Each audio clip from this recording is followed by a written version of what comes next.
You were so busy. I had, we had a kind of fuck up, and the restream went crazy. Oh, really? And started trying to post to Rock Rage Radio's page every 5 minutes. Oh, wow.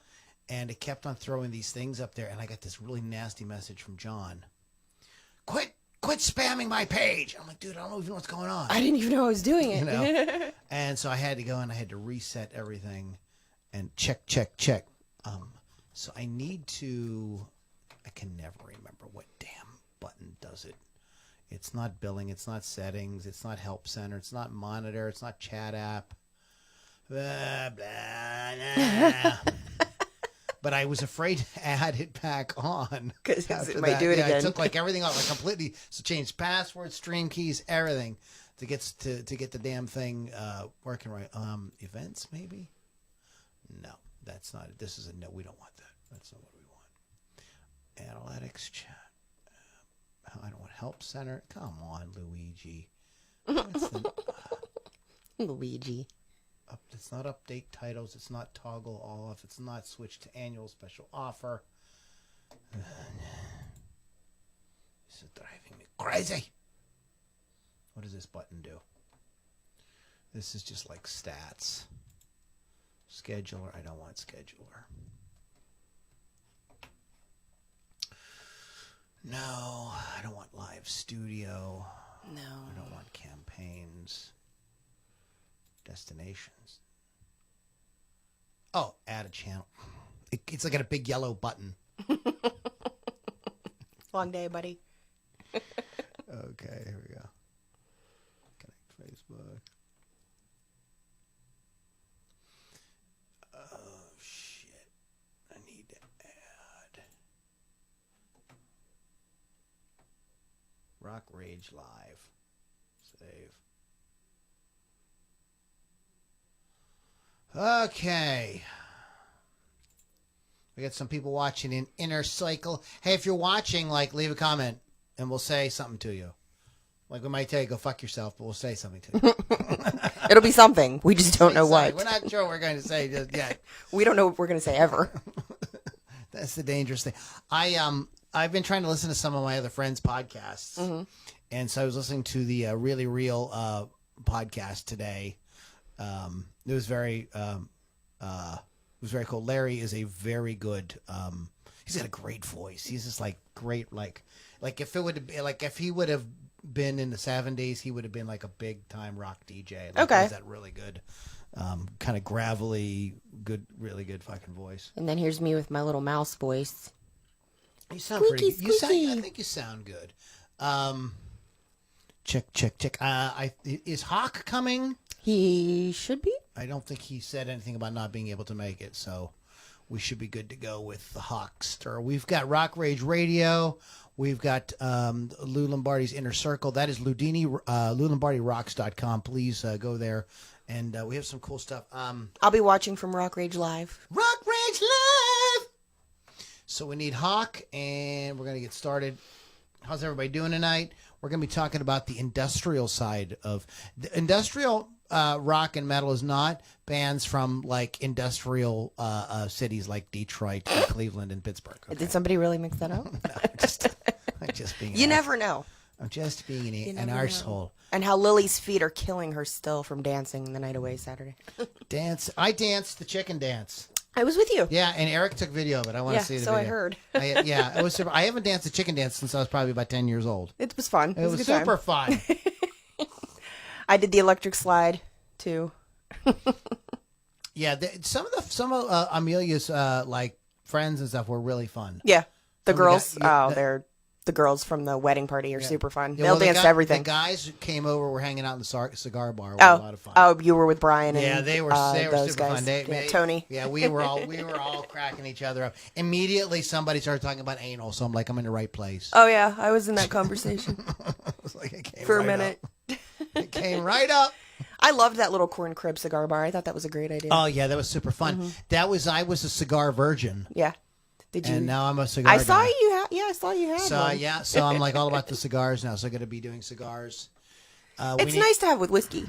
Yeah, it's nice to have. It's just nice to have. It's something to do with your hands and your mouth and stuff when you're hanging out. I don't know. You know. Hawk, where you at? Where you at, Hawk? Where are you at? There he is. What are you doing? Christ. What the hell's the matter with you? Or fuck with the sound again. Turn it up. Turn it up! Hold on. Come on, Leonard Skinner. How's that? Good. Now, Jesus, come on now. Turn it up. Turn it up. Just like Sweet Home Alabama. Okay. Or autograph. All right, guys.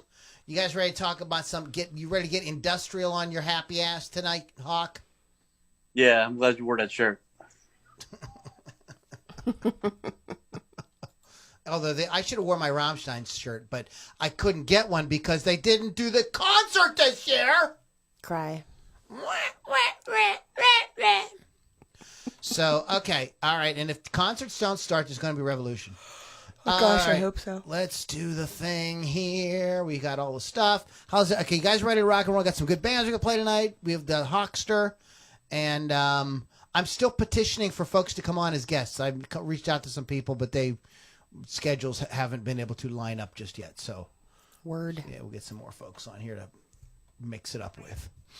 Check. Get some people that actually talk to. We need some talkers. Well, I was just trying to get some other podcasters because that's what they talk. Do. They talk. So I'm petitioning everybody. We just haven't schedules. Bullshit like that. Okay. I think I can do it. I don't see why not. I can hear you guys. I can see you guys. Keith, you sound really good, man. It's nice and loud, so good for you. Sounds good. And Huh? What? What are you saying? Huh? Hey, come on. Mime is money. Never mind. I don't know if anybody gets that reference. I don't know. So, okay, guys. You guys ready to rock and roll with some industrial stuff? Let's do it. Here we go. Yeah, put it on. Put it on. Everybody be cool. You be cool. By the late 1980s, heavy rock and industrial began to fuse with the debut of bands like Godflesh, Ministry, and Nine Inch Nails. These bands and others brought electronic, ambient, and noise styles and sounds to heavy rock music, and industrial rock and metal was born. On this week's Loudini Rock and Roll Circus podcast, we're going to discuss the 15 most important industrial rock and metal bands of all time. You're listening to the Loudini Rock and Roll Circus, changing rock history one podcast at a time.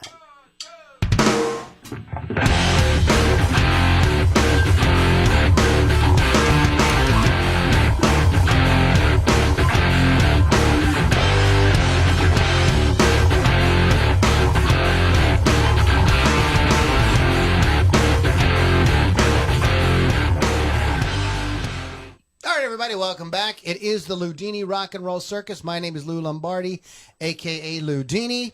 We have the power trio in full blast, full regalia, guys, tonight. We've got Keith the Hawk Hawkins. Well, you got a little chin there. Oh, fancy. That's the best I can do, man. And Lily's not growing any chins. This is Lily V6 as well. So we got Keith Hawkins, Lily V6. My name is Lou Lombardi, a.k.a. Loudini. You can check out more information about all of us at LouLombardiRocks.com. Great community of folks sharing music, talking about music all day long, 24/7. Giveaways, all kind of fun stuff there at LouLombardiRocks.com. Shout out to a couple sponsors.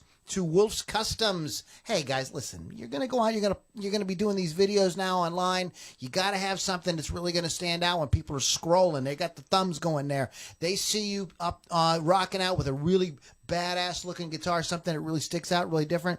They are gonna stop and check you out. I guarantee it. Wolfscustoms.online guarantees it. They can do hollow flash. They can do a bunch of different custom finishes on your musical instrument, bass, ukulele, harmonica. I don't know.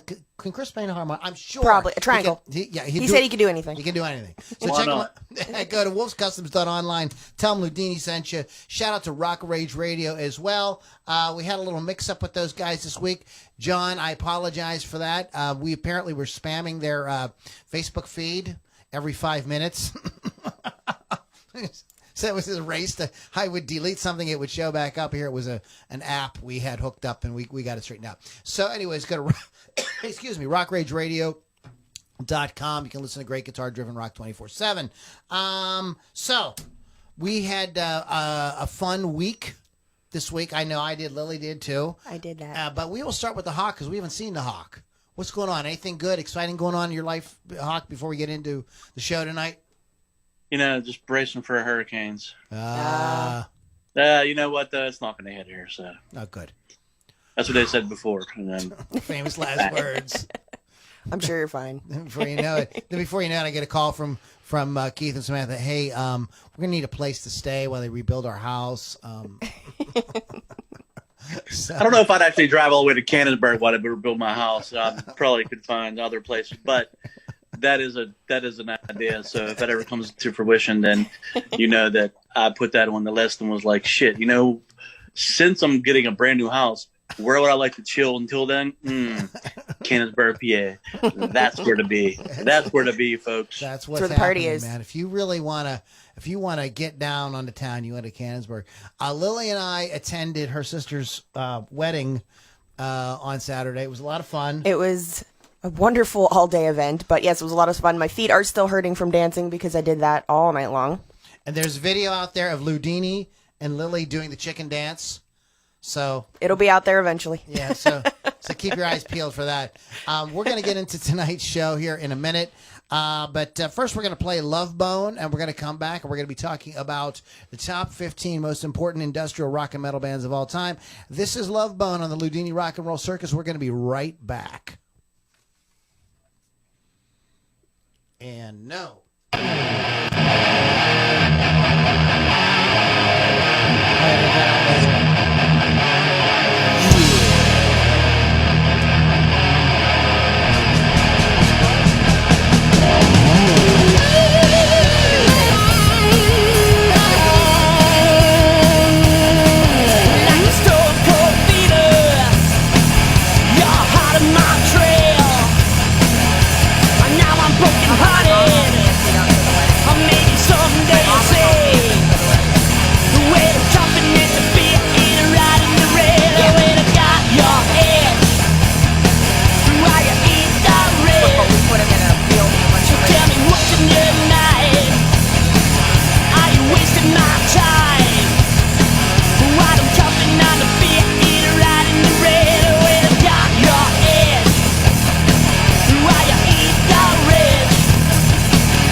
Inside Out, Love Bone on the Loudini Rock and Roll Circus. Don't forget to go to LouLombardiRocks.com. Okay, so industrial rock and metal. And we're going to be talking about, this isn't, as usual, it's not any particular order. We just sort of want to kind of touch on the bands that really kind of like did it, made it happen, maybe pioneered some things, influenced other folks, etc. So, etc. So, who wants to go first? Who's going to jump in? What's going to happen? How are we going to do the thing? I'll go. Oh, Lily's going to go. If you want me to go. Lily. Killy. Well, let's just start it off with one of the pioneers, so we're going to go Ministry. You mentioned them in the intro. From Chicago, formed in 81, Al Jorgensen. He's actually the only soul member right now. They started out as a synth pop and evolved into what we know them as today. What had huge commercial success with the three of their albums, The Land of Rape and Honey, The Mind is a Terrible Thing to Taste, and Psalm 69. First two went gold, Psalm went platinum. They are noted for their live performances despite the fact that Jorgensen does not like to tour. So they have great shows, but he doesn't like to do it. They do extended versions of their songs and have some disturbing imagery during their live shows. But my favorite songs are Jesus Built My Hot Rod, So What, Rio Grande Blood, Stigmata, and Just One Fixed. So there Jesus it is. Built My Hot Rod. I think everybody knows that one. Keith, are you a Ministry person? Yeah, I have Psalm 69 somewhere in this CD collection pile. And I think it's wait, hold on one second. Uh-oh. Thank you. Yes. Oh. Fresh. What are you drinking? Tonight I'm introducing to you to a new drink tonight. This is called, what is it? A gin gimlet. What is it? A gin gimlet. This is a gin gimlet. Ooh, Jim fancy. Gimlet, not a mint julep. No, that's A gin next gimlet. week maybe. I don't know. At the Casa de Hawk. That's a day hot. What's in I think that? my new goal is going to be to introduce a new drink every week. So not only That's a will fun I be game. promoting rock and roll, I'll also be promoting alcoholism. So yeah, it's a double bill for you all. It sort of goes hand in hand, though, I think. Exactly. So I don't do drugs, so we're screwed there. So I still have and there'll be no sex, so I did alcohol and drugs. Rock and alcohol, roll, but drugs. What's the difference? Really? Drug Yeah. all. I'll have to just deal with that, I guess. So, now that you've had your giblet, Gimlet. I always thought it was giblet too. Giblet sounds better to me. I don't know why. So tell me about Ministry. Particularly your Ministry, Keith. Bow your heads. I think those, but the only really, I didn't know they started that early. My God, I mean, it's like a lot of these bands seem to just be almost one or two people at times. Some of these industrial bands where it's just like it's a brainchild of one person. And then, like, the cool thing about this kind of music is, I mean, there's so many like really cool heavy guitar riffs, very like wet, saturated vocals, very affected out vocals, heavy drum loops mixed with live drums at times too, and a lot of heavy bass riffs, and even some like dance grooves going on. So this is a very interesting style of music that I think does cross-pollinate, we'll say, into the metal and industrial world, where a lot of these bands just had definitely a different sound. But the Ministry thing, I think, goes back to some of their I think I was introduced to that band during some of their like Headbangers Ball video days, of all things. They just had some really cool, like Just One Fix. I remember NWO. A lot of these just really simplistic riffs, but a lot of they are very like repetitive, but it kind of gets you that hypnotic sort of groove going. And Ministry is definitely one of those bands that I think that has stood the test of time with this genre. And once again, being just Al Jorgensen, and I think he'll just probably run that into the ground as much as he can. So I mean, I've never seen him live, but I mean, it's like I'm sure it's cool. I've seen a couple little videos online, but it's just one of those bands that probably got this whole ball rolling. What do you like? What's the difference between? Again, let me just ask you guys, in your minds, between like industrial rock / metal and like just like either regular industrial music or like techno, like because these guys aren't Kraftwerk, but they have that hypnotic, repetitive thing going. Like, is it because they bring an edgier kind of attitude to it with maybe some guitar, maybe some live drums? I think it's more fusing more than just one genre together to come with the industrial. I don't think it's like it's not just techno. Like they'll do like thrash and techno, and they'll like put a bunch of maybe synth pop Yeah. and stuff are kind of like incorporated. Yeah. Is that how you kind of feel it, Keith? I think, anything that's going to be metal, if we're going to talk industrial metal, or just like, hard industrial fusion like that, where I think the surprising thing about this stuff is you're definitely going to have definitely heavy bass and guitar riffs, a lot of drum loops. But I think what stands out to a lot of these bands that makes them have their sound is the really heavy keyboard sound is on a lot of these bands have taken synth and keyboards and mixed it with those heavy riffs and made their own sound. And I think that's what gives this kind of genre its classification. It's like, it's right there. This is what makes industrial metal stand out. It's where it's like a lot of, like I said, the metal riffs, but then you have a lot of keyboard layered underneath, So well, I think too that they're using more like abrasive keyboard sounds as well. You know what I mean? They're not like, it's not like they're real prettied up kind of, string wash and stuff like that. And it's not the traditional type rock sounds like Rhodes piano or Hammond B3. They're really kind of digging it. They're creating new, like a different texture by the way they do that. And is some of this stuff, and we're going to talk about a bunch of bands tonight.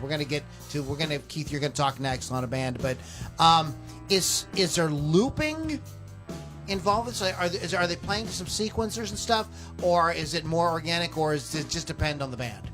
I think it depends on the band. I've seen a lot of like stuff where there might be a loop going on with like that a keyboard player could program the loop, and then you have live drums on top of it. So you're basically playing to a sequence. Nine Inch Nails did a lot of that stuff where you hear a live drummer, but there's also a lot of sequencing going on. And I think even more modern day bands, if you want to consider I've seen Marilyn Manson on a lot of these lists, whether you agree with that or not, but I've seen Marilyn Manson on a lot of the industrial rock lists. And I think that when you go see a Marilyn Manson concert, there's a heavy distortion going on the bass guitar, but there is a live drummer playing. So you get a lot of live drummers mixed with the sequences and the loops going on. So it's almost like it's giving you that double effect where you can get some like really cool, layered drums with the live drums with the samples going on too. Okay, so we mentioned Ministry. What do you got, Keith? Who's on your list? I think another one of these bands that just kind of stands out is Godflesh. There's one album I do have somewhere, Street Cleaner, and all the songs on there pretty much are by the book. When it comes to industrial rock, you're going to get a lot of this the heavy guitar riffs and with very abrasive vocals and dark lyrics with this band. So you're going to get like a lot of that. I think before their time sort of bands, they were like this band was doing that kind of stuff before that. It became probably super popular. Where it's later on, a lot of bands were doing this, and it was coming more and more out of the woodwork, where bands were getting signed left and right because they had that slightly industrial sound. But I think some bands were ahead of their time, and this is one of them. Well, I think the fact that it was different. There was a time when if you were different, people like record labels and stuff took notice. Before things became overly homogenized. Do we have any background in this band, Lily? Do you have anything? Nothing. I didn't do Godflesh on my list. I really, for the future, let's try to get some kind of like little history or something, so we can entertain the audience with this stuff like that. Lily, what do you got next? I put KMFDM on my list. German industrial band from Hamburg, 1984. I can't pronounce any of their names, so I'm not even going to try. But this actually started out as a performance art project. It wasn't actually a band. Kill Mother Effing Depeche Mode. Isn't that what it stands for? I actually don't know. But the guitar player said there was a video with the guitar player whose name I probably can't pronounce either. It's just he named 4 things before he actually said what the name of what it stands for. He never really committed to nothing of them. But the last one is Kill MF and Depeche Mode. He did kind of laugh at that, and that was the last one he mentioned. But he also had 3 other ones, which I can't even name either. So I think there's a really good example. And I want you to talk about KM in 1 second. Yeah. But speaking of Depeche Mode, there's a band that really relied heavily on synth, but isn't really industrial. No, I would never rock. know them. You know what I mean? So no, it's that they were ahead of their time when it comes to the alternative rock movement. I don't think I would consider them a industrial band by industrial metal. Yeah. So go ahead. Yeah. What else what do you got on these guys? They were one of the first bands to bring industrial to the mainstream audiences. In their music, they have the heavy metal guitar riffs, electronic music samples, and both male and female vocals, so they can have a wider range of different types of songs. The thing that people don't really like about them is that they're super political. Many of the lyrics take stands against violence, war, and oppression. They do release like an album every year and a half, and they do a major tour after each release. At most concert venues, though, Are they still an active band? Yep, for sure. Wow. I've seen them recently. At most concert venues, they will mingle with fans before and after the show, and they are known for their accessibility to fans. They will talk to you on their Facebook page. They will email you. They will sign anything you want, take all the photographs. Will they send me money? They will probably not send you money. Okay. The songs I like are The Problem, Down and Out, Juke Joint Jezebel is probably one of my most favorite songs by them. Don't Blow Your Top, and Son of a Gun. So, yeah. I saw them at Smalls. You're a fan of this band. You like this band, Keith? No? They suck. Yeah, a little bit. I mean, I don't really. I mean, I had them on my list, but I don't have a lot of their tunes. I mean, I know that you joined Jezebel and a couple other tunes that I don't even know the titles of, but it's some of them stand out more than others. I think that they have a extensive member list. I mean, if you Wikipedia their band, I mean, there's a ton of people that's been in that band. I mean, I literally can't pronounce any of the names. No, not at all. That's one thing about these bands too. But a lot of these bands are German, and they definitely. I mean, if you could do a whole podcast on German industrial bands, because that seems to be their thing. You know? Well, I mean, there's no secret. We are going to talk about Rammstein. So, yeah. I mean, as long as we don't talk about, we can always do the best, German bands, but Rammstein would definitely be on the industrial list next to the Scorpions, of course. But I mean, that's a whole other thing. So who do you have next, Keith? I'm going to go with not to take a 2-for-1 deal, but if you're going to do one, you got to do the other. I'm going to go with Rob Zombie and White Zombie. I mean, these two go hand in hand. I've seen White Zombie live, and it was interesting. I mean, there's a lot of just that 4-piece band. And, actually, a trio. Rob Zombie just runs around the stage the whole time and does his thing. But it's they have a lot of sequences going on, too, when I seen them play. I think they were on an Ozfest when I seen them. And it was definitely loud. Rob Zombie definitely has a lot of energy on stage, and I think that he took what White Zombie was doing and definitely made his solo stuff pretty much, even in my opinion, a little bit more industrial than what White Zombie. Absolutely, I agree. Although I do think the one with Thunder Kiss 65, what is it, Le Sexorcisto, Devil Music Volume 1, I do think that's a killer album. I think that's a great riffy record that I think probably doesn't get the credit it deserves. It's definitely a cool record that has a lot of, and he's definitely one of them guys that obviously a horror fan, being a cool horror movie director, but he has a lot of that kind of dark imagery. They had really interesting outfits, and I think that if I had to choose between the two, I like the more White Zombie vibe, but when he did the solo stuff, it was definitely more industrial. But I mean, yeah, you're going to get a kind of a 2-for-1 deal there, because same guy, and he has that industrial vibe down to a T. So that's his thing, man. I remember here, when I first heard them, and it was very obviously they were doing something different, and that was the same thing when I first heard Ministry too. I was like, this is really these guys are bringing in something different. And up to that point, my sort of take on the industrial metal thing is that and industrial rock, metal, whatever you want to call it, was that they were able to bring keyboards in and still sound really, really heavy. Whereas a lot of bands, as soon as the keyboard starts, it really kind of smooths out the sound, where it starts to sound really pretty and nice, That is not the case with any of these bands. And I love it. So it shows that keyboards can rock your face off. Which is surprising. Which I like. As long as you're rocking my face off, you can play the kazoo. That's all that matters. Okay, let's do one more, then we'll play the next band. Well, since we talked about Rob Zombie, I guess we're going to go with his baby brother, Powerman 5000, Spider One. It all started out when Spider One dropped out of art school, bought a cheap 4-track home studio and drum machine, and recorded Much Evil. They gained notoriety with the remake of Relax by Frankie Goes to Hollywood. Spider One's known for using a lot of spoken word in his and chanting in his vocalization. Lyrics are usually campy and make references to pulp science fiction, including gods, monsters, global annihilation, robots, that whole thing. What it's like when Yes. worlds collide. And it's a lot of electronic in his. So the songs I like are When Worlds Collide, Bombshell, Supernova Goes Pop, Danger Is Go, and How to Be a Human. Isn't there some relative of Gene Simmons in this band? Isn't it his son or something in this band? That I don't know. I was just focusing on No, Spider No, One. but you guys were missing but this is what I had. I had listed in quotations. I had this band on my list too. The drummer in Power Man 5000 is no other than Cannonsburg, Pennsylvania's own Alan Pahanis, the brother of Dave Pahanis. That's Oh, right. I didn't know that. That's right. I knew this. Yeah, I forgot about that. You're right.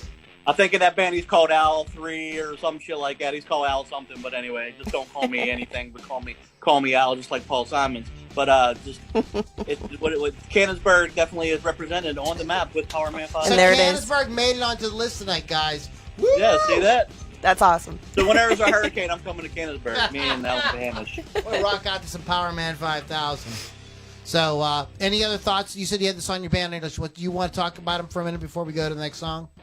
I only know that When Worlds Collide stuff too. I had them on my list because it was a band I've heard of before, and it's easier for me to like kind of fake what I can say about it than 20 German bands that I have no friggin' clue what they're saying anyway. So Legit. These guys, these young whippersnappers and their lyrics we can't understand. This is Medzilla LV on the Loudini Rock and Roll Circus. We're going to come back and talk about some more industrial rock and metal bands. Stick around, guys.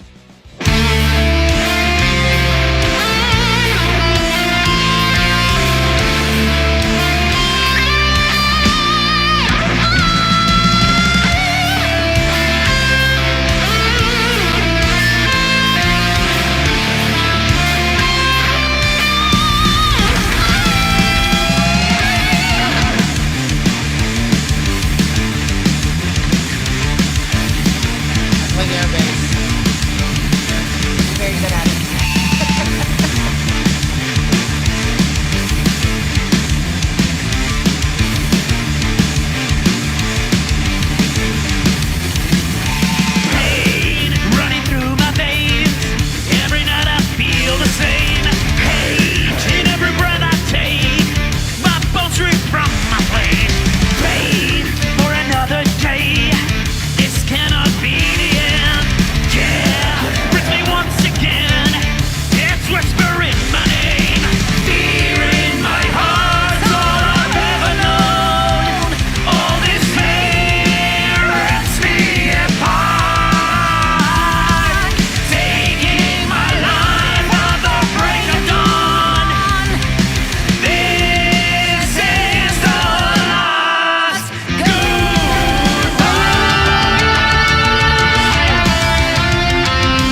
Madzilla on the Loudini Rock and Roll Circus with probably the hottest guitar solo that you're going to hear on the whole show. That was really hot guitar playing.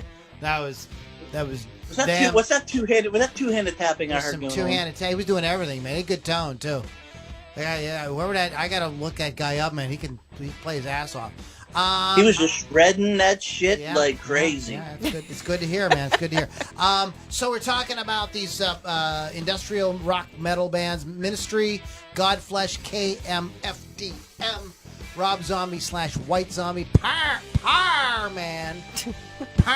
Man, 5000. And who's going through number 6? That's You're Keith. listening to Loudini Rock and Roll Circus. LoudiniBoyRocks.com is where you want to go. Check it all out. Eric Waggett just went to LoudiniBoyRocks.com. I saw him messaging. I'm like, oh God, Eric. So go ahead, buddy. What you got Me? there, the Hawk? Yes, Mr. Hawk. This one here, I'm confused about a little bit. So maybe you guys help me out when you're genius level there. This is a band I've seen on pretty much every industrial rock list, and I still don't really know if I agree with 100%, but obviously a lot of commercial success. It's Marilyn Manson. I mean, is it really that much industrial rock, or is it just, I would think of it just as metal, but that's one that's a little bit, I mean, I'm not going to argue with all the listers, but I mean, they're on every list that you would think of. I guess there is an industrial flavor to it, but I mean, I think that not everything he does is industrial, but he went in that realm for a couple of albums. I think that it definitely has that flavor to it. I think that, like, yeah, definitely. It's really all the guitars and everything's real processed, and filtered, and it's got that kind of.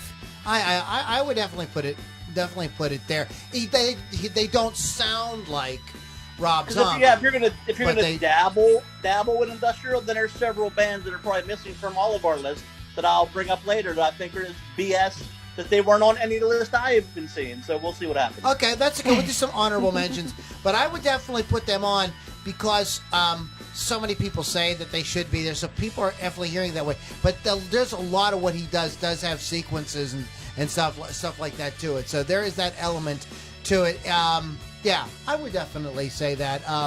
I think one of my. That's what I mean. I was kind of up in the air. I didn't really disagree with it. I was kind of like in between. I mean, I can definitely hear flavors of it, but I also hear just a straight up rock and metal band. So I mean, it's interesting. Lily, what's your favorite Marilyn Manson song? Oh, The Dope Show. What's your favorite Marilyn Manson song, Keith? You don't like Marilyn Manson? I don't know. The Beautiful People is kind of a cool riff on. I mean, my favorite. My favorite one is I don't like the drugs, but the drugs like me. That's my absolute. I think it's a great. That's a great riff. I think it's just a dynamite tune. That song should have been a lot bigger than it was. But yeah, I freaking love Marilyn Manson. So and I didn't really dig there. I mean, their cover of Sweet Dreams was kind of a yawner for me. So I mean, I don't know. Some people like it. Like Howard Stern went, like he had an orgasm over that. Mm-hmm. You know what I mean? And I thought it was like, I like the Eurythmics version better. Not for any nostalgic reason or anything. I just think it sounds better like that. But what's the other one that he has another cover? He does several covers, but what's this? Does he do this? Does he do Tainted Love? Yeah, he did Tainted Love too, which he can just do whatever he wants with too. Yeah, I just don't. I'm not a big Marilyn Manson fan. I mean, I'll respect it for what it is, and I wanted to put it on the list because people have actually heard of it before. Like I said before, I ramble off 9 German bands the only German people give a shit about, then I'll tell you about Marilyn Manson. You know what I mean? So, like I said, I don't have to be a big fan to understand that he's done something for the rock and metal. He's made it, even when times where he wasn't getting, which is hardly ever, is you getting any kind of positive press. He was at least, and when you're getting negative press, at least somebody's talking about you and keeping rock and metal in the forefront a little bit. So even when he's screwing up, he's still getting pubbed. Yeah, he was a total sensation. And like in terms of like Scott Paulson ran a post the other day on Facebook about Todd Rundgren, and he was talking about one of the things that makes rock so special is the stories. And it doesn't matter if they're true or not. Like, and Marilyn Manson was one of those guys. He was a total freaking character, and like he got, the idea is that these guys lived lives we can only dream of, and maybe they were only dreaming of them too. They may not have really done a lot of stuff that is attributed to them, but it's this like myth You know, and I think he was on that tail end of that era of those like mythic rock guys that did crazy stuff and overdosed. And I don't know if he actually overdosed, but you know what I mean, did the crazy. Well, I mean, if you look at his beginnings, he was just some dorky kid from Yeah. Ohio named Brian Warner. I mean, that's just, it just took on a persona known as Marilyn Manson, where they take all the names of, ex-beauty queens and serial killers and make a band out of it. Yeah, So and he everybody- removed one of his ribs so that he could fellatiate himself, Well, if you believe that, I got some beachfront property in Arizona too. You want to buy it? I got it. Got the title in my pocket. What do you got, Lily? Well, 86? before we move on, Marilyn Manson, I wanted to just say he was the first act signed to Trent Reznor's label, and he did a cover of This Is Halloween from the Nightmare Before Christmas soundtrack that I think's killer. Oh, so. I got to hear that. I've never heard It's that. amazing. And maybe, Keith, because he was signed by Trent Reznor, maybe that's where the industrial connection kind of is. We could say that, maybe. So what do you got? Anyway. That'll bring me right to my point later. Okay, brother. Anyway, have you guys heard of the Genitortures at all? Oh, yeah. Okay, well, I love them. Oh yeah, there's a lot of crazy stuff going on their shows. I finally saw them for the first time last year, but they're formed in Orlando in 1986. They actually have worked with Marilyn Manson at the time that they were in Florida. They proclaim themselves to be the world's sexiest rock band. Jen, the lead singer, while she was in college, founded the band. They were originally called the Festering Genitortures. They've got fused elements of hardcore punk, metal, and industrial electronics. Her husband is David Vincent from Morbid Angel, who is also the bassist in the band now. So she's got that going for her as well. And they do the BDSM theme. Okay. Do they actually... I heard this. I heard Fee Waybill say this, and I don't know if this is true. He said that they actually pierced their genitals on stage. I didn't see that when I was at the show. So maybe, maybe not. Maybe in their younger days. Maybe. Now it's full of holes. Oh, that's what I've Well, always- they I've do have always a lot thought that of- That's what they were about, man. That's That's what, what well, they're I thinking. think everybody thinks that because Fee Waybill said that on like Behind the Music or something on VH1. So like that was the only thing I know about that band is that they. Pete Waybill from the friggin' Tubes? Yeah. What the hell does he know about Well, Genitortures? what he said was that they felt that like when that band came out, they felt they couldn't compete because the Tubes were a very visual band. They had naked dancers on stage and they had literally people naked dancing on stage, like men and women. Yeah. It was they did like a very wild show, and he was contrasting that with the Genitorturers. He says these people actually pierce their own genitalia on stage. We can't compete with that. Well, they were very tame the night I saw them. I was told by a lot of people that they were very tame. The craziest thing that I saw was they just had like guys on leashes, half naked, running around the stage. But they've also been in Hustler on a 12-page spread, which is kind of cool. But Sin City, Touch Myself, Asphyxiate, Four Walls Black, and One Who Feeds are the best songs by them, in my opinion. Okay. Dirtiness. And I think we're going to just kind of move on. What do you got next, Keith? Unless you want to talk about the Genitorturers, unless you're like, that's a favorite band of yours. No, I mean, if Fee Waybill says, yeah, he's a beauty, man. Let's move on. I think that I'm going to go with, this isn't actually a band that I don't know a ton of history on, but I do have one of their CDs. Believe it or not, I have a CD. And it's an interesting, just crazy vocal style. And they also, I think, are one of the bands that were sort of in the beginning to the middle of this sound. There's a band called Pitch Shifter. They actually put out an interesting album, Genius, which is, if you listen to the song Genius, you would find out this definitely textbook industrial sound, man. I do not know this band at all. Never heard of them. Yeah, Everybody on the check list out- I'm familiar with something about them. I know the music from every one of these bands. I do not know any music by Genitorturers. I know the name Pitch Shifter. You totally got me. I have no clue. They're definitely, they were one of those, like, just straight up industrial sounding bands. And that's one of those bands you can't really, that's their sound. I mean, it's not going to be confused with anything else. Well, It's definitely industrial. Maybe what we can do next year is get an ASCAP or BMI license, and maybe we can actually play some samples of some of these bands. I think it'll make the podcast better, but it's wildly expensive, and you guys got to support me. I don't mean you guys. You guys support me all the time, but I mean the list What do we do? audience. You guys have to. You're gonna have to kick in a little something because that's gonna be very expensive. How much talking? So what's number 9, Lily? I'm gonna put 9 Inch Nails. I'm a working musician, right? You know I ain't got no scratch, man. All right, I wasn't asking you. He means the audience, the fans. They're 9 Inch Nails from Cleveland, formed in '88 by Trent Reznor. Only permanent member of the band until the official edition of Atticus in 2016. Recorded Pretty Hate Machine in '89 while he was working as a janitor in a recording studio. The Downward Spiral, and I knew I was going to say that wrong, and The Fragile were released to critical acclaim and commercial success. Their live shows have the thematic visual elements, extensive special effects, and elaborate light shows. You guys, I'm sure, know all of that stuff. They've sold over 20 million records worldwide, nominated for 13 Grammys, and inducted into the Hall of Fame in 2020, the year of crap. I would say that out of all the bands on the list so far, these guys this is the heavyweight champion of industrial rock. Right, but I would also say they're also the most pop, and they're also the most synthy. Sometimes they're also the most like that. They're hooks, man. They're, like I said, pop. Yeah. I don't want to get ahead of ourselves, but I mean, they have heaviness with the synth pop. That they have that total perfect fusion of Trent Reznor's basic genius of hearing melody, and he's like, it's almost like industrial rock, and sometimes it meets, pop to a point where it's radio friendly, but it's heavy. It still has like dance hook grooves to it, and he just hears and sees things that maybe other industrial artists don't. It sort of works all around.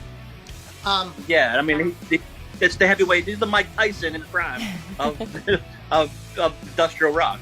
A couple things I find really fascinating about them.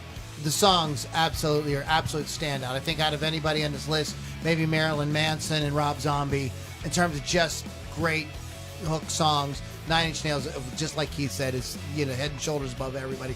But what I find really interesting about them is this is a band that I shouldn't like. It's not like when I've never was, but because they are pretty synthy, and I found out later on after I got to read about and learn who Trent Reznor was and stuff, that one of Trent's producing techniques is to try to make guitars sound like keyboards and make keyboards sound like guitars. Mm-hmm. That's like the kind of secret sauce to what they do in terms of the tone, the sounds, and I think that's probably what hooked me, is because I could sense that or feel that. I think that comes across as the heaviness and the sound. But yeah, I was hooked instantly. I mean, Head Like a Hole, Closer, I'd Rather Die Than Give You Control. I mean, that sounded like nothing. In fact, it was so funny. I'll tell you guys a funny story. I was in a band with this guy, and we had started out as a kind of we were doing late 80s pop rock. This guy could sing anything Bon Jovi ever did, and all of a sudden he wanted to switch the band to country. And I was like, Brian, why do you want to switch the band to country? He says the way rock is going, there's no way. He says, there's no way I'm going to get him to sing something like Head Like a Hole. What the hell is that? And I was thinking I kind of like that song. A lot of people like that song. And this guy was just that previous generation. It was a cutoff. He didn't want to accept it. Yeah, he was just I'm done. I can't, And so I think sometimes we get to that point with music where it's just I can't go no further. This is the line. I'm going back here. Everything else I can't do. And I'm staying here. I'm not And moving. It was 9 Inch Nails with really was cinched it for him. He could not sing rock anymore. Was it Brian Cole? No, it wasn't Brian Cole. You don't know this guy. This guy's from Indiana County. In fact, I'm not sure if I remember his last name quite off the top of my head. But I played with a country singer from Indiana County. His name was Brian Miller for years. Wasn't Miller? No. We'll talk about it on the after show. Maybe we can work it out. But yeah, it was he was just no, just not having it after he heard Head Like a Hole. It's my daughter likes that song. Oh my goodness gracious. He got the get off my lawn, grumpy old man attitude. That's how he is. That's it. What's going on, man? At the time I was I was in my early 20s, and Brian was pushing 40. And it was just holy hell, really? Yeah, Damn. he was just he'd been around a long time. And I'm not talking smack on the guy. That were just his values, his musical sort of taste. You know what I mean? That's all. Everybody got their thing. I mean, if you were 20 and he was 40 at the time, I mean, shit, he probably signed a Declaration of Independence. He don't know what music is. Dude, I was drinking bourbon when he said I'm going to spit it everywhere. He was signing the Declaration of Independence. Wow. Hawks one-liners. So who's number 10, Lily and Keith, or whoever wants to get Keith? That's his turn. I have no idea where I am. Another band that I think that, like, just goes back in the day. Like I said, I wish I sometimes have more notes on this stuff, but even Metallica covered this band, Killing Joke. Now, I've listened to some Killing Joke stuff, and does it sound industrial to me? Maybe it was before industrial or anybody knew what industrial was. So, I mean, I know Metallica's covered a couple of their songs, and I think some of it's on that Garage Inc. album they put out. But Killing Joke's known for a very high-energy live show, and I've never seen them, but I'll take their word for it, and they were at the forefront, or if not before, industrial rock. So I like to go back and forth with this and see where it came from. They are a kind of like precursor.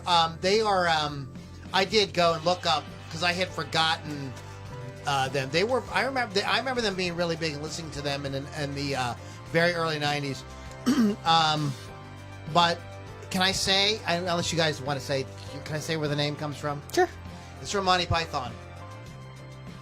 Killing Joke? Yeah, it's a There you go, reference man. to I mean, Monty I Python sketch. probably didn't know that. Yeah, it's a reference to. There's a sketch where, like, you know, the military has come up with this joke, and it's a killing joke, and it's so funny that it kills people. I don't think I've watched enough of And the sketches to know well, that. of course, it's a typical Monty, but that is where that's where they got the name from. That's, but yeah, and it's hard to hear. I know that they are considered industrial. Everything I listen to just sounded kind of like punk rock or like heavy, you know, that kind of alternative rock to me. That's the thing too, and there's another band like that I don't think any of you would name anyway, and I do if I apologize. Skinny Puppy's another one that it was like one of a lot of They're people's on a lists. list, yeah. It sounds like punk to me. I mean, it sounds like punk, and like, you know, maybe, I don't know. Like I said, I don't know sometimes what industrial rock is categorized as. Some of these bands I scratch my head at because I used to think I was pretty good at like categorizing, getting these bands like that's what this is. There's so many freaking genres now I can't even no more. There's some other bands I had on my list that I wouldn't even think that would be industrial rock, and they were on this list, on a lot of people's list, and it's a little confusing at times. Yeah. So those of you listening, what is your sort of thoughts on industrial rock? Lily, before you read the your next pick, can you maybe kind of throw out some comments that we're having from? Sure.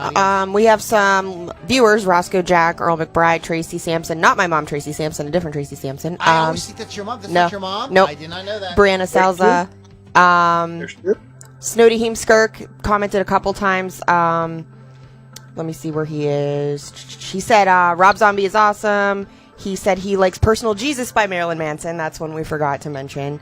There you go. Happy birthday to Rob Halford. Happy birthday to Sean Connery. He's 90 years old today. Rick Ragow. Is it really? Holy hell. Rick Ragow. I'm sorry if I pronounce anyone's names wrong. Melissa Trumbley's watching.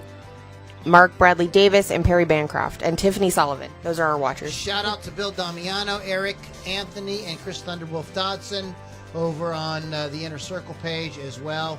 We love yous guys. You love me too. So what do you got? Just got a few more here. We got to wrap up. We're running short on time. Yeah, we're running short on time. Next on my list, Static X. Since 1994, the lineup has fluctuated over the years, but constant member was Wayne Static until he died in 2014. Well, don't you think they kind of need to end the band? If the No, they did not end the band. I will explain. They rose to fame in 99 with the album Wisconsin Death Trip, as everyone knows, where their industrial metal sound attracted attention within the new metal movement of the 90s. So they were able to rise up above that. What's the song again? What's the song that they did? Was the big song? I don't know the big song. Push it, yeah. Thank you. The album went platinum, combined electronic elements influenced by Ministry, Skinny Puppy, and the harshness of bands like Pantera. Also had techno, speed metal, and thrash metal included. So the original members decided to bring back Static X with someone who sings, who wears a Wayne Static mask. It's very freaky. I saw it live. I'm not okay with it. It makes me scared. I don't like it at all. They sound great. Don't get me wrong, they sound great. I don't know who the guy is. Apparently some people do. It's probably Corey Taylor. I have no idea. Have you heard that song? There's a new Corey Taylor has a new song out called Kill Mother Effing Corey Taylor. That's the name It of might his new be. song. Really? It's freaking great. No, I never. He is I'm so never really awesome. typical Corey Taylor. That man is like. There are very few real rock stars these days, and he is a total. He's got the goods. He's a great songwriter. He's amazing, dude. He can sing Prince. I just don't. Man. I like It's him as a Corey musician, Taylor. probably, but it's disturbing to watch it. Don't ever go see it. I'm telling you, they sound great, but If I could say there's one guy, man, right now who can like just, and he's got musical chops, is Corey Taylor. Anyways, I'm sorry. I don't like Corey Taylor as a person. I like him as a musician. Anyway, yes, Static X. Would you like know him personally? Do you have like a bad experience? No, but I like on a date when I or watch something? him talk on interviews and stuff. He just pisses me off. What can he say? What you gonna do, man? What are you gonna do? I can't do I anything. can't He argue makes with the money, and I don't. I can't argue with that rack. But it looked great on Saturday, didn't it? In that It's rose pretty gold good dress. today. What's the shirt you're wearing? Horror babe. Horror Babe and the rack. Guys, those of you that do not tune in live, this is what you're missing. See, you're missing the rack. What about my hair? Oh, and Keith's beard. Sorry, Keith, forgive me. I'm not worthy. I'm not worthy.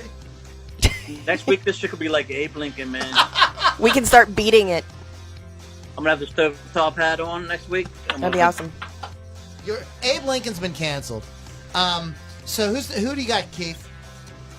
We had Static. Why don't we just do the big I'm just gonna go real quick on it. Like I said, I actually do own an album. I never would have thought of this band as Industrial Weather, Fear Factory. Fear Factory they're was on nice. every freaking list I've seen, and I thought they were just a metal band, but obviously some people think they're industrial rock. So I can see that maybe in some of the really crazy, like overly saturated vocal style.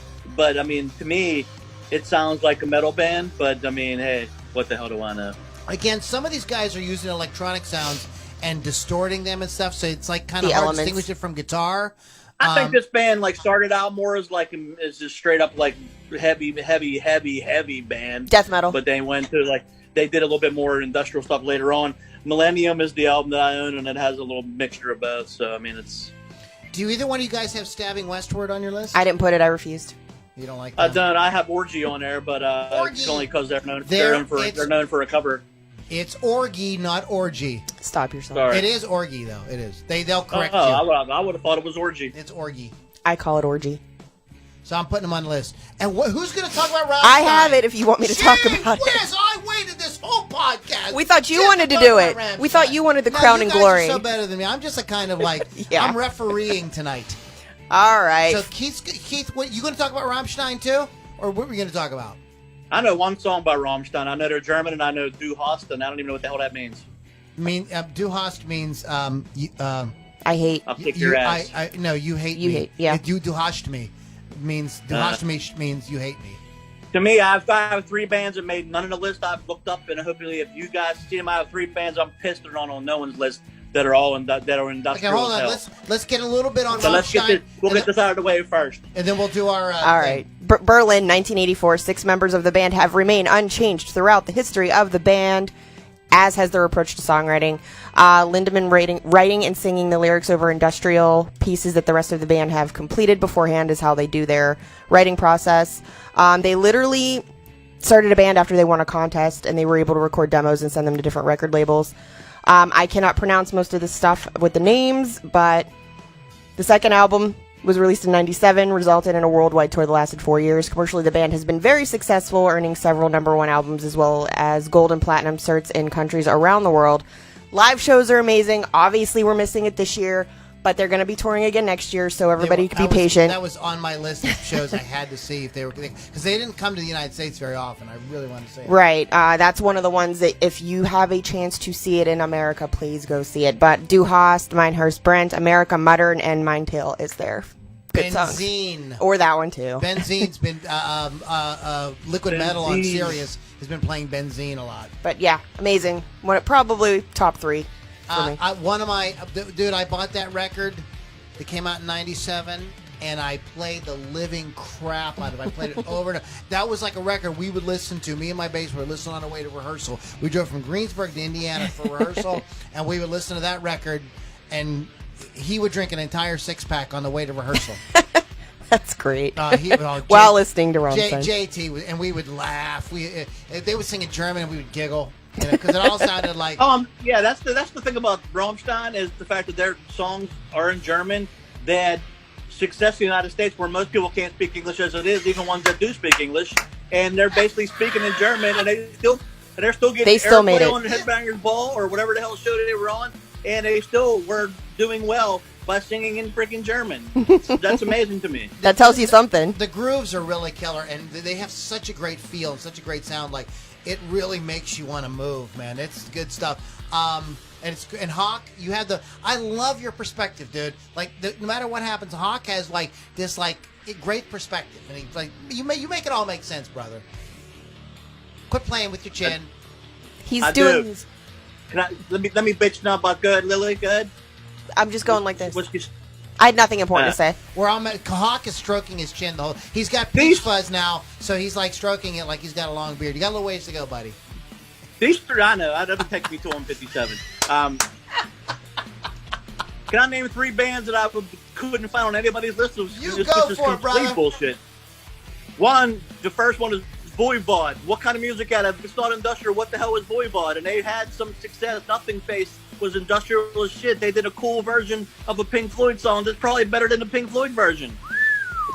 So, what is Voivod? If I'm wrong, what the hell is Voivod then? Another one is where the theme songs for Headbangers Ball for years was a band from New York called Prong. If you listen to Beg to Differ, what's that? It's industrial rock. Nobody had that on their list. Headbangers Ball was playing that shit 24/7. It was their theme song for years. And the final one, which this guy was the freaking touring guitar player in Nine Inch Nails. Trent Reznor told him to hit the road, write his own stuff. Where's Filter on any of these lists? This is bullshit. I saw Filter on one list. Hey Man, Nice Shot is a freaking industrial song. Short Bus, all that stuff is like industrial as hell, and they're not on anybody's list. And I've looked at 5 lists. Filter was not on any of them. I agree with you about Voivod and Prong. I didn't see them on anything, but I did see Filter. Filter was on one list that I found. Filter on a list. Just one. And I was like, that's right, they are industrial. Yeah, they do got that industrial thing going on. Good call. I know they got a little bit lighter later on with the take a picture and all that shit, but you don't sit there and tell me that songs like Dose, Hey Man, Nice Shot, Welcome to the Fold. I mean, these songs are heavy in there, but they got that growling, nasty sound of industrial metal. And basically, that's another band too. It's probably one guy, Richard Patrick, the Terminator's little brother, and he just still, I don't know what they do nowadays, but that's an industrial band, and they had a huge radio hit, man. Several of them. Wait a minute. Can we stop? Pause. Time out. It's literally Robert Patrick's little brother. Are you being serious?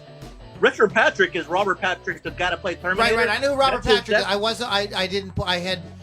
I don't know if I had heard that before or not, but okay. Cool. See, guys, you tune in and I learned something.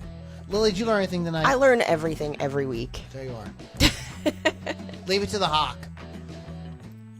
I'm getting a t-shirt. Yeah, leave it to the Hawk. The Terminator's little brother can sing, and he has his own little band called Filter, which, like I said, pissed me off. There was none of them on the list. And I listened to Welcome to the Fold today, and what was it? Hey Man, Nice Shot. I've heard it a million times, and they do 5,000 remixes. Dose is a cool song. Short Bus is a really good album, and I think that Title of Record is another record they put out. There's another album they put out, which was heavy industrial influence, and that was like, I thought they would be up in the top 10 of a lot of these bands, and they never got any love, man. I just wonder if because they had that take a picture song, and maybe people kind of just kind of forgot or whatever, you know what I mean? They don't have the Loudini Rock and Roll Circus with a Hawk to remind them that Filter was industrial. Yeah, I don't think it's right to put like a lot of these bands, like said, the bands that even had super success, like a Rob Zombie, like a White Zombie, like Marilyn Manson. Filter was just as industrial as they were, and more. Great point. Excellent. Lily got something to share or something? I see you. No, Lily is playing around on her phone. I'm multitasking. Sorry. We're at work, and she's playing around on her phone. I'm multitasking. That's $5 off your pay. That's 5 sips of White Claw you can't have. I'm gonna chug it all. Don't even tell me what's what. All right, man. Hawk, you got anything coming up? I think the black cherry is the best one. I like the grapefruit. I'm surprised I like it, but I like it. That's not bad either. Hawk, you got anything coming up you want to plug or announce before we boogie on out of here? If you're in the Mississippi area on Saturday, I'll be playing a gig at Bowie's, which would be in where the hell is that at? Long Beach or somewhere in Mississippi. It's right across the Louisiana Mississippi border, and I'll be there. So it's Bowie's Saturday. Be there. Too bad. I'll be there on Labor Day too, but just for now, we'll take it one step at a time. As long as I don't get rained out, we'll be there. Sounds Great. good. Lily, anything you want to announce? Your show? My show's on Thursdays, Hot Licks with Lily 6, Rock Rage Radio. Go to the app, or download the free app, or go to rockrageradio.com. Diamond Rex will be on Thursday for an interview, so yay. Loudini Rock and Roll Circus, guys. You can go to LouLombardiRocks.com. I will be playing this Saturday from 1 to 4 at the Green Dance Winery with Mark Shuttleworth. So if you're out in the Mount Pleasant area, it's very cool, very nice. It's so spread out that, like, they were social distancing before, like, it was a thing, so you don't got to worry. Tons of, like, great baked goods and wine, and it's a very, very, very nice atmosphere, very relaxing. All outdoors, a cool stage, so you can come check out the Green Dance Winery with Mark Shuttleworth and myself. Yeah, check us out, guys. Shout out to Rock Rage Radio, as always, for taking care of us and having us as a part of their team. Thank you, Wolf's Customs. Wolf'sCustoms.online, Chris Thunderwolf Dodson. By the way, Chris Thunderwolf Dodson and Raven are watching, and I owe you guys t-shirts. I haven't forgotten. So you guys, everybody have a great week. And check us out if you are, you'd like a little bit more. You'd like to hang out with some cool folks. You're tired of kind of all the noise. I mean, like all the, politics constantly on social media. Go to LouLombardiRocks.com. One of the things you get is access to our private Facebook group. And it's just music. We're chilling, right? Talking about music, relaxing, having a good time, so you can get away from all that crap. All right, guys, we got one more band. We're going to play Never Wake, and we're going to get the hell out of here. You guys have a great week. We'll catch you on the next Loudini Rock and Roll Circus.